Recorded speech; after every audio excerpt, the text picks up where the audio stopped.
कर्पूरगौरं करुणावतारं संसारसारं। ओम शिवाय, जय माता दी। पुनः स्वागत है आप सभी का। चलिए हमारा विषय ले लेते हैं। कन्या राशि जो है जुलाई महीना कैसे रहेगा, इसके लिए 3 छोटी प्रार्थना करनी चाहूँगा। पहले समझिएगा कि स्कैनिंग में कोई भी नाम से राशि काउंट नहीं होती है। अब आपकी कन्या राशि जो है नाम के आधार पर आप देख रहे हो तो ये तरीका ठीक नहीं है। केवल और केवल चंद्र राशि ही काउंट होती है। अब चंद्र राशि देखने के लिए आपको अपनी लगन कुंडली का ज्ञान होना चाहिए।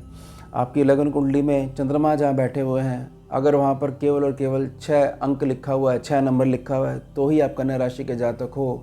तो राशि आपकी हमेशा यही काउंट होगी, चाहे आप नाम कुछ भी रख लीजिए। मान लीजिए नाम आपने ऐसा रखा हुआ है कि उसके वर्ण को देखते हुए नाम आधार पर जो आपकी धनु राशि है और आप धनु राशि को हमेशा देखते हो, लेकिन वो बिल्कुल भी ठीक तरीका नहीं है, क्योंकि वो लागू ही नहीं होती है। आपकी कन्या राशि ही मानी जाएगी हमेशा, इस बात का ध्यान रखिएगा।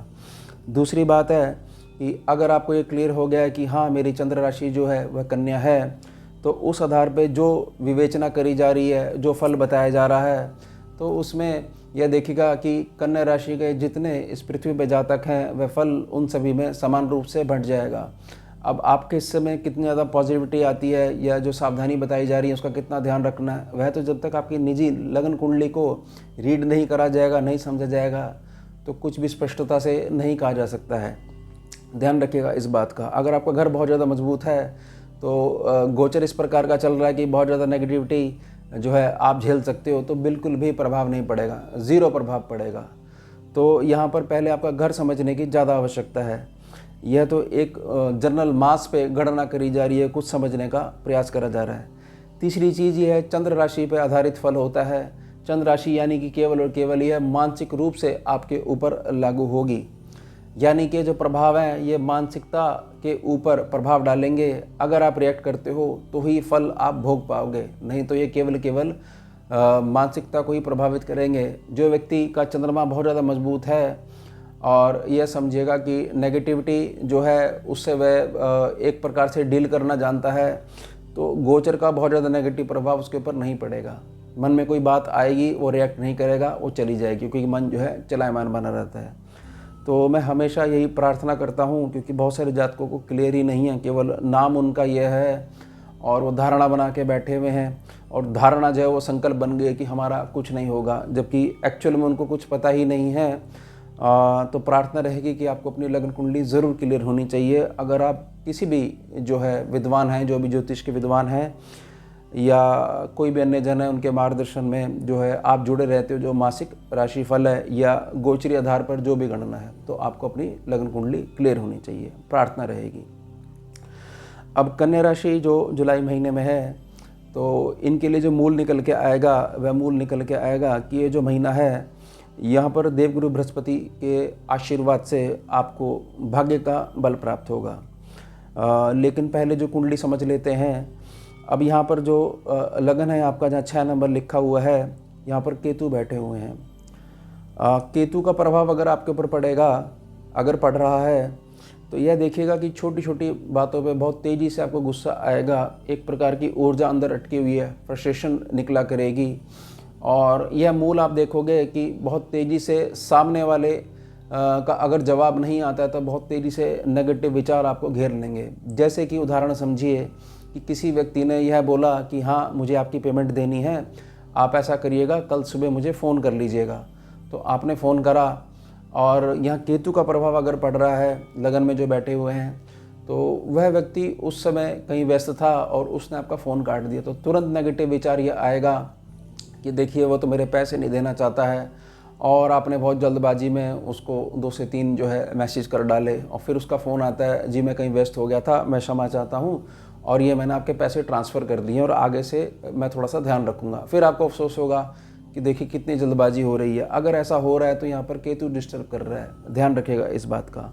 उसके पश्चात सीधा हम आ जाएंगे शनिदेव के ऊपर, जहाँ पर 11 नंबर लिखा हुआ, ये 6ठा भाव होता है। ये कुंभ राशि में बैठे हुए हैं और वी लिखा हुआ वक्री हैं। ये जून के एंड में वक्री हो जाएंगे और 15 नवंबर तक वक्री बने रहेंगे।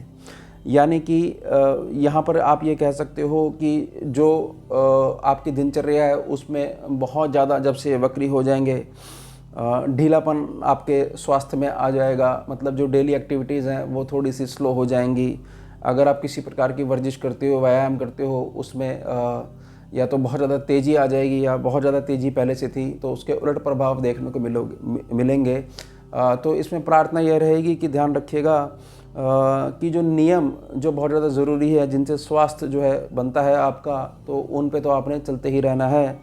और जो मैंने केतु के लिए प्रार्थना करी है उसको ये समझिएगा कि एक प्रकार का भ्रम है, क्योंकि ये मानसिक रूप से प्रभाव डालते हैं ग्रह, तो जैसा आपका रिएक्शन होगा वैसा फल आपको देखने को मिलेगा।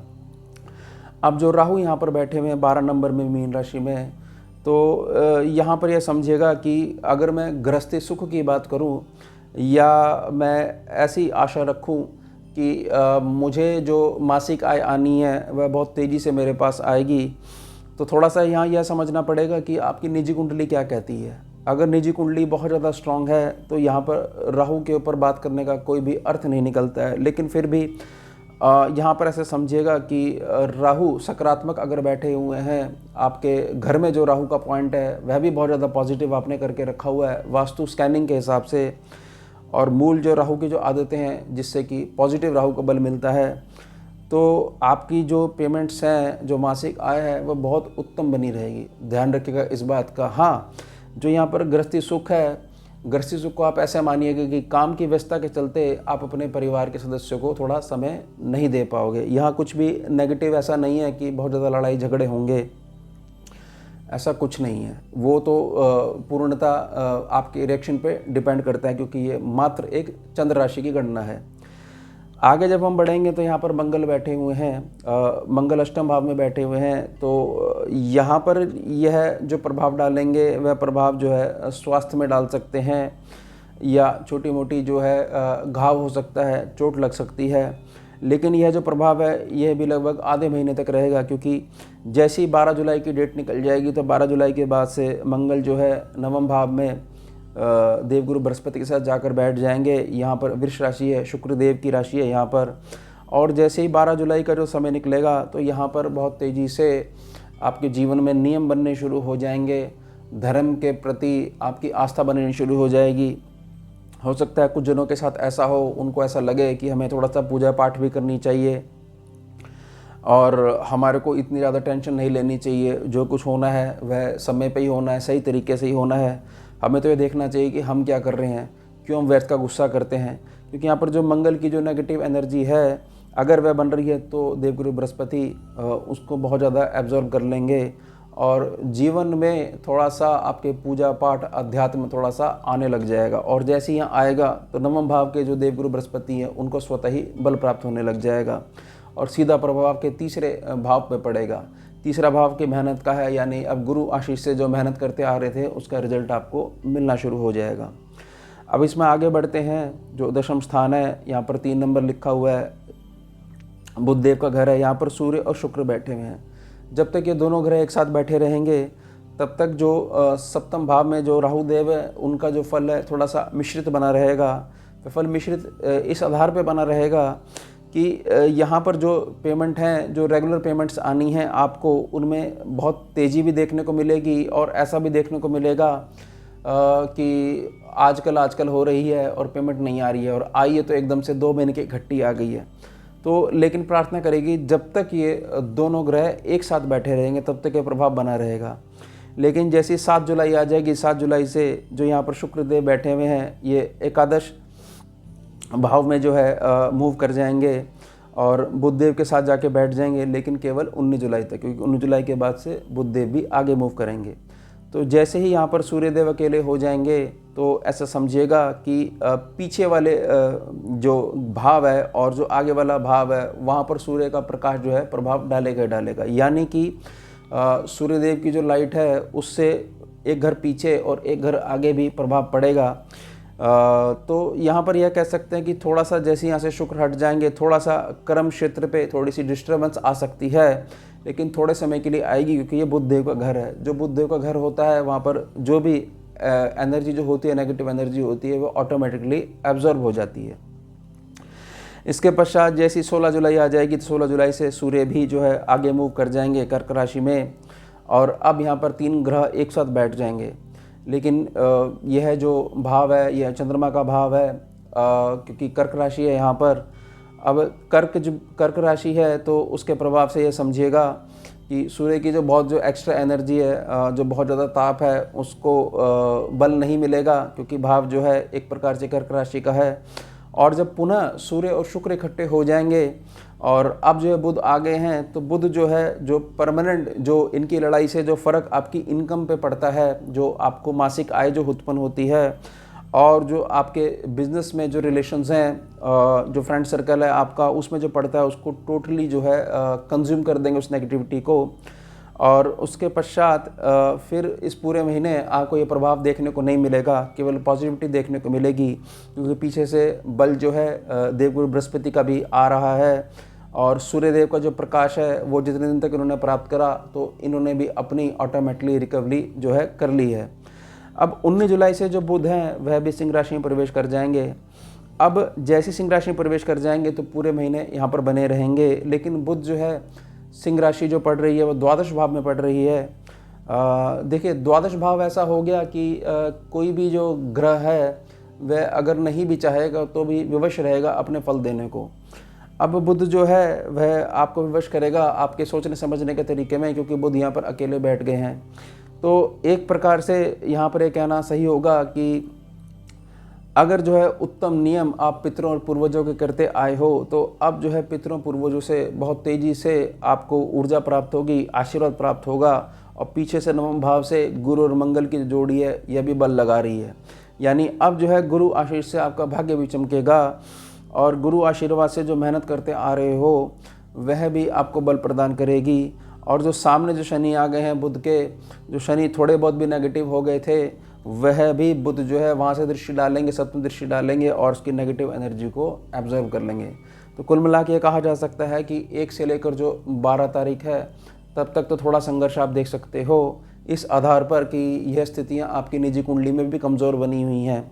अगर ये बनी हुई हैं तो गोचर का प्रभाव जो है अगर पड़ेगा आपके ऊपर, उसके प्रभाव में अगर आप आते हो और वो अप्लाई हो रहा है, तो 12 तारीख के बाद से बहुत सारी चीज़ें आपके जीवन में संतुलित होनी प्रारंभ हो जाएगी।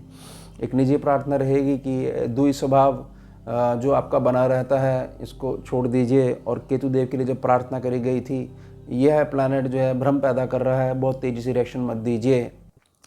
कई बार स्थिति हो जाती है सामने वाला आपका जवाब नहीं दे पा रहा है, तो एकदम से आप जो है मानसिकता के आधार पर एक कल्पना बना लेते हो कि ये तो ऐसा करना चाह रहा है, और बहुत तेज़ी से ऊर्जा उत्पन्न कर लेते हो, एक संसार रचा लेते हो। तो इसको त्याग दीजिए। अगर आप इसको त्याग देते हो तो ये जुलाई महीना 12 तारीख के बाद से आपको बनाना प्रारंभ कर देगा।